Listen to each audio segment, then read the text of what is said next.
თარდება საბოლოო ჯამში მშვიდობით, საქმე ის არის ვინ ზიანდება ამ ომისგან. და ერთი რამე შეგვიძლია დღეს დღევანდელი გადმოსახედი და მათ შორის წუხანდელი გადაწყვეტილებებს თუ გავითვალისწინებთ ევროკავშირისა, თქვათ რომ ჯერ შეუძლებელია თქვა თუ ვინმე თუ იქნება ამ ომის გამარჯვებული, თუმცა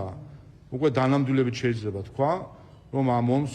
ნამდვილად ყავს ორი დამარცხებული, ეს არის უკრაინა და ევროკავშირი. უკრაინა, რომელსაც უწევს ახლა გადაწყვეტილების მიღება საკუთარი ტერიტორიების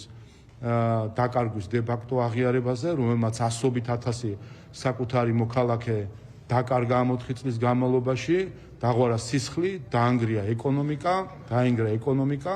და უწევს ტერიტორიების დათმობის დე-ფაქტო აღიარებაზე ფიქრი და მეორე ევროკავშირი, რომელსაც ახლა საკუთარ მხრებზე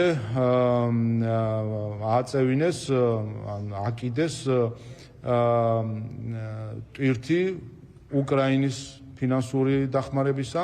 უკრაინის სამხედრო დახმარების ფინანსური უზრუნველყოფისა.